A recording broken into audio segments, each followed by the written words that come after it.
नमस्कार मुलांनो, आज आपण आपला गणिताचा भाग ते म्हणजे भौमितिक आकार शिकणार आहोत. भौमितिक आकार तुम्हाला पहिलीमध्ये आणि बालवाडीमध्ये काही तुम्ही पाहिलेले आहेत, हाताळले पण आहे. तर आज आपण पहिल्यांदा सुरुवात करूया तुम्हाला जे माहिती आहे त्यातून. आता बघा, याला आपण काय म्हणणार? याला म्हणणार आडवी रेघ, याला म्हणणार उभी रेघ, याला म्हणणार तिरपी रेघ. आणि अशा पद्धतीनं याला आपण वेडी वाकडी जी रेष काढलेली आहे याला म्हणणार वक्र रेष. काय म्हणणार? वक्र रेषा. याला म्हणणार आडवी रेषा, उभी रेषा, तिरपी रेषा आणि याला म्हणणार वक्र रेषा. तर या रेषा आपण अगोदरच पहिलीमध्ये शिकलेलो आहोत. तर या रेषांना धरून आपण आता पुढचे काही गोष्टी शिकणार आहोत ते पहा. प्रथम तुम्हाला माहित असलेले आपण आकार बघूया. बघा, तुम्हाला माहित असलेले आकार आपण पाहूया. आता तुम्हाला माहित असलेले आकार कोणते आहेत? बघा, तुम्हाला माहित असलेले आकार आहेत ते म्हणजे हा आहे त्रिकोण, त्यानंतर हा आहे आयत,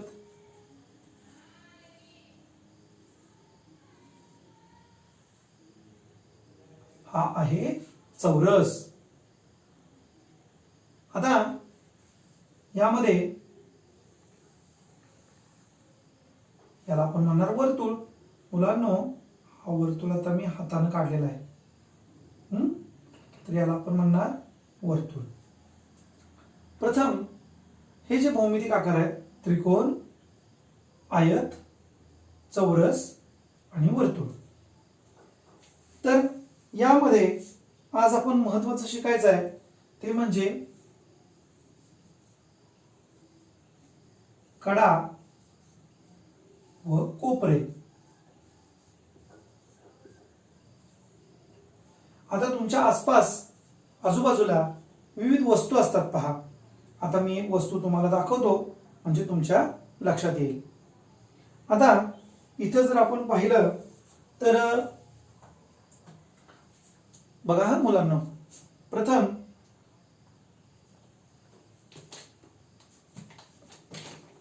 ही वस्तू मी तुम्हाला दाखवत आहे. आता या वस्तूला आपण जर हात लावला तर इथं पहा, इथं आपल्याला हाताला कडा जाणवते, इथं कोपरे जाणवतात. तर या अशा बरोबर ही रेष दिसते का? याला आपण कडा म्हणतो आणि याला म्हणतो कोपरे. तर आता या आपल्या माहित असलेल्या भौमितिक आकारांना किती कडा आणि किती कोपरे आहेत ते आपण प्रथम पाहूया. आता बघा, प्रथम हा जो त्रिकोण आहे या त्रिकोणाला 3 कडा आहेत आणि 3 कोपरे आहेत. त्रिकोणाला 1, 2, 3 कोपरे. बघा, 1, 2 आणि 3 कोपरे आहेत आणि 3 कडा आहेत. आयताला हा आहे त्रिकोण, त्रिकोणाला 3 कडा आणि 3 कोपरे. हा आहे आयत. आयताला पहा 1, 2, 3, 4, 1, 2, 3, 4, 4 कडा आणि 4 कोपरे आहेत. हा आहे चौरस. चौरसाच्या चारी बाजू समान असतात आणि आयताच्या समोरासमोरील बाजू समान असतात. चौरसाला सुद्धा बघा 1, 2, 3, 4, 4 कडा आणि 1, 2, 3, 4, 4 बाजू म्हणजे 4 कोपरे. सॉरी, 4 बाजू म्हणजे 4 कडा आणि 4 कोपरे. 4 कडा आणि 4 कोपरे आहेत. आता आपण जर म्हटलं की याला 4 कडा आहेत आणि 4 कोपरे आहेत तर मुलांनो, वर्तुळाला 0 कडा व 0 कोपरे आहेत. वर्तुळाला 0 कडा व 0 कोपरे आहेत. हे जर तुमच्या लक्षात आलं असेल तर तुम्ही हा लक्षात घ्या की या सगळ्या आता या उभ्या रेषा आहेत, या आडव्या रेषा आहेत, या तिरक्या रेषांनी वर्तुळ बनलेलं आहे आणि ही वक्र रेषा आहे. आपण या रेषेला काय म्हणतो? वक्र रेषा.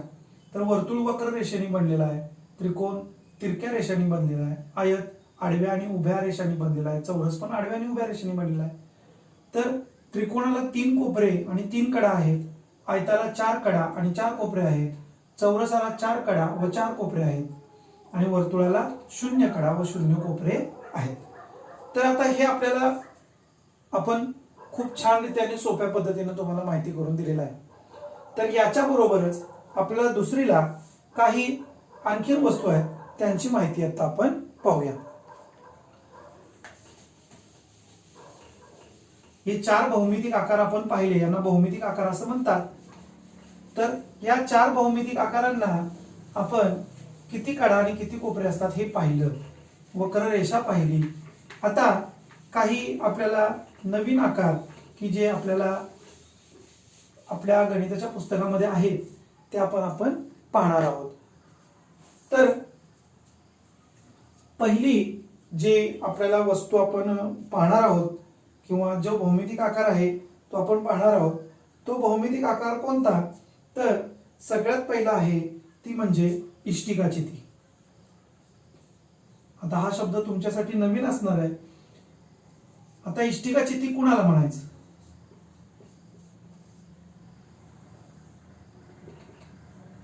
याला इंग्रजीमध्ये क्युबॉइड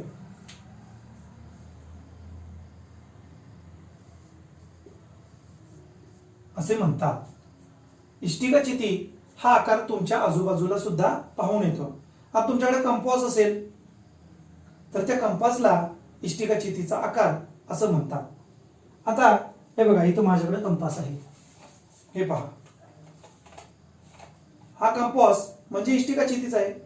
किंवा घर बांधताना जे आपण वीट वापरतो त्याला सुद्धा इष्टिकाचिती असे म्हणतात. किंवा आता मी तुम्हाला जो दाखवला होता भाग तो सुद्धा इष्टिकाचितीचा आहे. पहा, हा सुद्धा भाग इष्टिकाचितीचा आहे. बघा, याला वरच्या भागाला म्हणतात पृष्ठभाग. आता हा पृष्ठभाग आहे तो सपाट आहे, हा पृष्ठभाग आहे तो सपाट आहे, याला पृष्ठभाग म्हणायचं, याला कडा म्हणायचं आणि हा सुद्धा सपाट पृष्ठभाग आहे. आलं का लक्षात?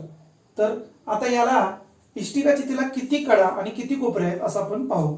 स्पर्श करून जर आपण वस्तू हाताळल्या, जर तुमच्या घरात तुमच्याकडं तुमचा कंपास असेल तर तुम्ही त्याला हात लावून असं बघू शकताय. तर याला म्हणायचं कोपरा आणि याला म्हणायचं कडा. तर हा जो इष्टिकाचितीचा आकार आहे तो तुमच्या लक्षात आला असेल. मी इथं काढण्याचा प्रयत्न करतोय, पहा, तुम्हाला लक्षात येईल.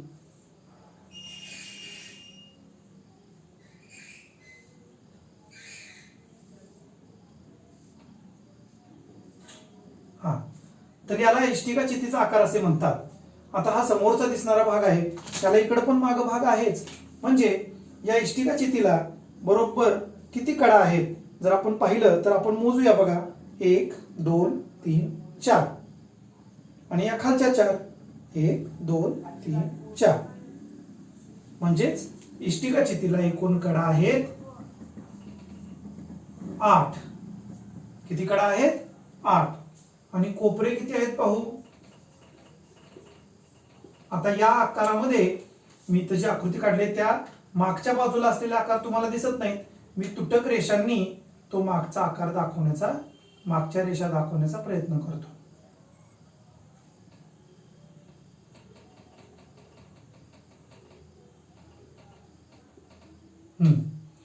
तर याला इष्टिकाचिती असे म्हणतात.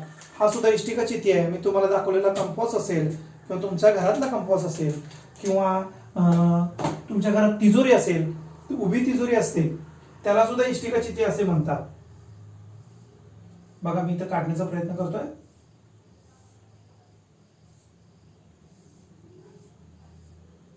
इथं असा दरवाजा असतो त्याला. तर हा सुद्धा इष्टिकाचितीचा आकार आहे.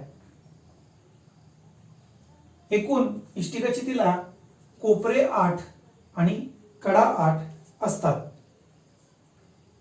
तुम्ही जर हात लावून पाहिलं, तुमच्याकडे जर घरी कंपास असेल तर त्याला कडा आणि कोपरे 8 आहेत, हे तुम्ही हातानं बागून मोजू शकता. आणि जर पृष्ठभाग म्हणायचं झालं, पृष्ठभाग मी आताच तुम्हाला सांगितलं की याला पृष्ठभाग किती आहेत आपण मोजूया, म्हणजे तुम्हाला पृष्ठभाग लक्षात येतील.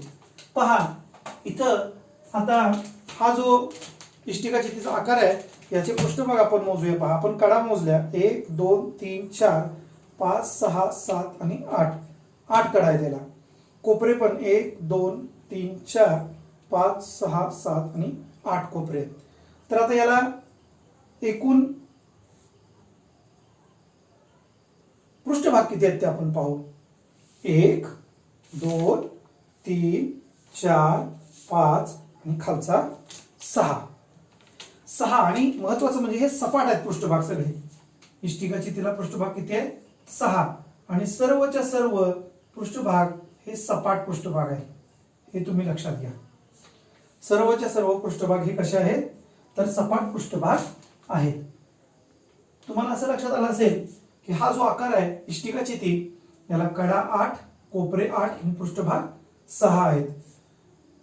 जर तुम्ही वीट पाहिली असेल किंवा आता मी दाखवलेला आकार जर पाहिला असेल तर तुमच्या लक्षात येईल की याला इष्टिकाचिती असं म्हणतात. आता आपण पुढे जाऊ आणि पुढचा आकार शिकू, तो तुमच्या परिचयाचा आहे.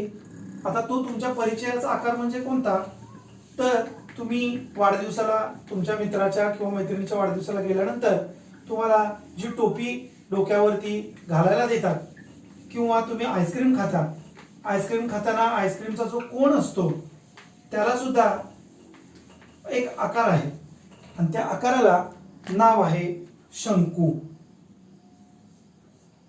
हा नवीन आकार आहे. जसं आपण इष्टिकाचिती शिकलो तसं या आकाराला नाव आहे शंकू. याला इंग्रजीमध्ये कोन असे म्हणतात. तर मेहंदीचा कोन असेल, विदूषकाची टोपी असेल, वाढदिवसाची टोपी असेल डोक्यावर जी आपण घालतो ती, किंवा आईस्क्रीमचा कोन असेल तर त्याला शंकू असं म्हणतात.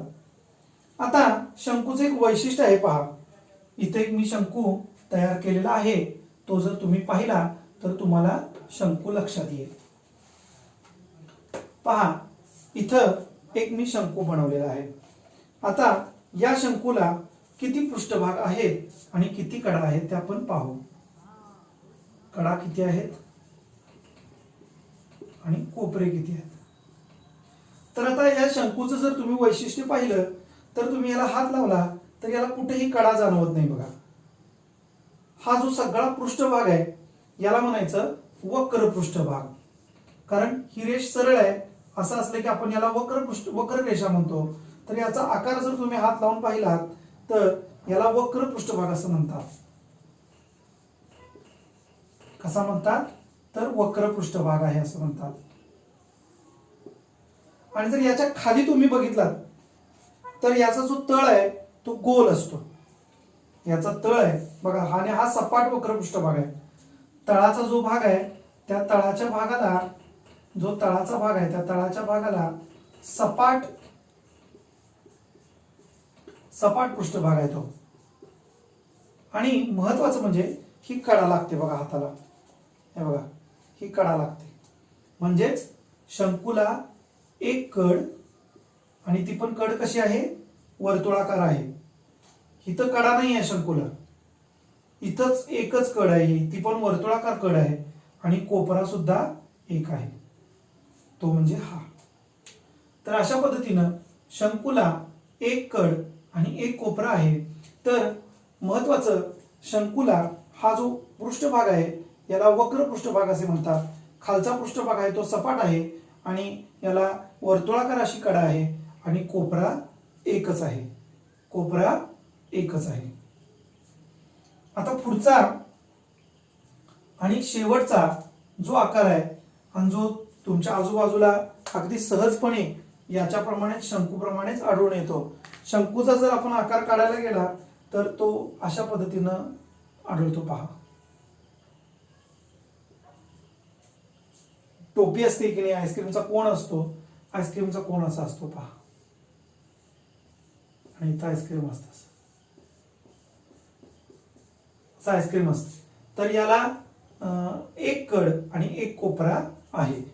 तेव्हा मुलांनो, आता पुढचा आपण भौमितिक आकार पाहणार आहोत, एक कडा आणि एक कोपरा शंकूला. हे तुम्ही निश्चित लक्षात घ्या. आता यानंतर आपण पुढचा भाग पाहणार आहोत, तो म्हणजे शेवटचा आकार, आणि तो म्हणजे दंडगोल. तर पहा,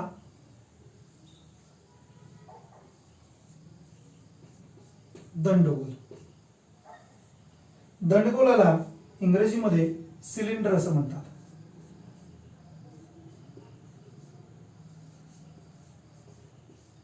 दंडगोलाला इंग्रजीमध्ये सिलेंडर असं म्हणतात. आता तुमची शाळेची वॉटर बॉटल असेल, किंवा आता बघा इथं मी एक डबा आणलेला आहे तुम्हाला दाखवायसाठी. तर हा जो डबा आहे, हा रंगाचा डबा आहे, हा सुद्धा दंडगोल आहे. याचा आकार मी इथं काढतो पहा, म्हणजे तुमच्या लक्षात येईल.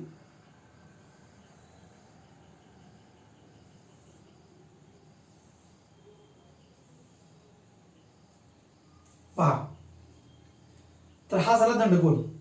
हा जो डबा आहे, तो डबा जर तुम्ही पाहिला तर तुमच्या लक्षात येईल. बघा, हा जो डबा आहे, हा डबा तुम्ही जर पाहिला तर तुमच्या लक्षात येईल. बघा, याचा वरचा पृष्ठभाग सपाट आणि गोल आहे. हे बघा, खालचा पण पृष्ठभाग सपाट आणि गोल आहे. आणि याचा जो महत्वाचा भाग, तो म्हणजे हा जो भाग आहे, तर बघा हा वक्र पृष्ठभाग आहे की नाही, मी हात फिरवतोय. हा भाग कसा आहे, वक्र पृष्ठभाग आहे. हा जो भाग आहे हा वक्र पृष्ठभाग आहे. म्हणजे या भागाला काय म्हणायचं, वक्र पृष्ठभाग.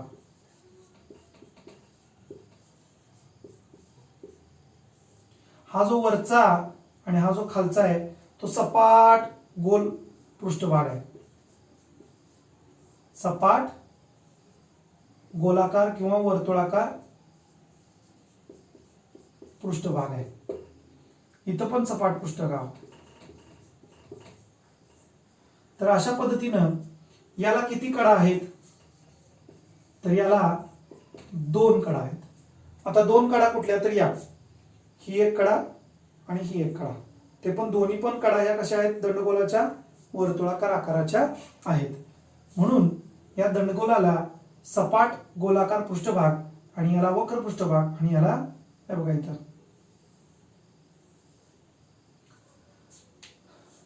हा वर्तुळाकार असतो. म्हणजेच वर्तुळाला पृष्ठभाग किती झाले, 3 पृष्ठभाग झाले. दंडगोलाला पृष्ठभाग किती झाले, 3. हा वरचा पृष्ठभाग, हा खालचा पृष्ठभाग, हा वक्राकार पृष्ठभाग, आणि कडा आहेत 2. आता आपल्या धड्याचा शेवटचा भाग आपण पाहू. जर आपण, तो महत्वाचा भाग आहे, तुम्हाला लक्षात येईल. तर आता आपण हे जे आकार काढले सगळे, तर या आकाराच्या वस्तू काय करतील ते आता आपण पाहायचं आहे. एखादी घसरगुंडी असेल, बघा, तर आपण 2 संकल्पना शिकायच्या आहेत. एक म्हणजे घसरणे, आणि दुसरी संकल्पना घरंगळणे. एक संकल्पना घसरणे आणि दुसरी संकल्पना घरंगळणे. हे कळण्यासाठी समजा ही जर आपण एक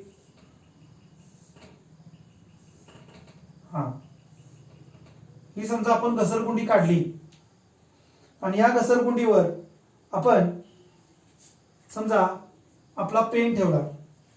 आता ही घसरगुंडी दाखवायसाठी मी तुम्हाला पट्टीचा वापर करतो. पहा, ही पट्टी आहे समजा, आणि याच्यावरती मी हा पेन ठेवला आणि मी सोडला, तर पेन असा जाणार नाही, तर हा पेन गोल गोल फिरत.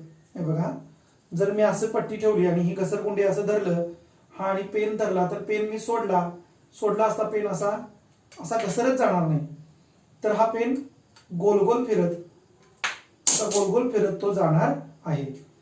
आता जर मी हा डस्टर याच्यावरून सोडला, तर हा डस्टर असा घसरत जाणार आहे.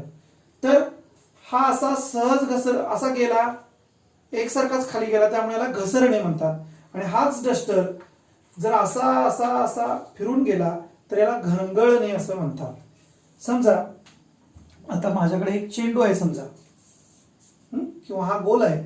हा जर गोल मी याच्यावरून सोडला, हा बॉल जर मी याच्यावरून सोडला तर तो असा असा आहे बघा, असा गोल फिरत जाणार आहे. म्हणजेच घसरणे. आता समजा इथं मी डस्टर ठेवला तर तो काय होईल सांगा बघू. नक्की नक्की तुम्ही सांगू शकाल. हा घसरणार आहे. हा काय होणार, घसरणार. हा असाच खाली जाणार, असा असा असा करत तो जाणार नाही. आणि समजा मी हा डबा जर सोडला इथून, समजा मी हा डबा सोडला बघा, मी हा जर डबा सोडला इथून मी जर हा डबा सोडला तर हा डबा असा खाली येणार नाही, तर हा डबा असा गोल गोल गोल गोल फिरत खाली येणार. म्हणजेच हा दंडगोल आहे. दंडगोल जर आपण सोडला तर दंडगोल काय होणार आहे, घरंगळणार आहे. दंडगोल काय होणार, घरंगळणार. तर घरंगळणे आणि घसरणे यामधला फरक आपण आज शिकलेलो आहोत. वर्तुळ जर ठेवला, याच्यावर गोल ठेवला तर तो काय होईल सांगा बघू, घसरेल का घरंगळेल? निश्चितच तो असा गोल गोल फिरत जाणार, म्हणजे तो घरंगळणार. अशा पद्धतीनं आपण इथं घसरणे आणि घरंगळणे हा आकार शिकलेलो आहोत. कडा आणि कोपरे सुद्धा शिकलेलो आहोत. तर याचा वरचा अभ्यास मी आज तुम्हाला देणार आहे. आज आपण इथंच थांबूया. नमस्कार.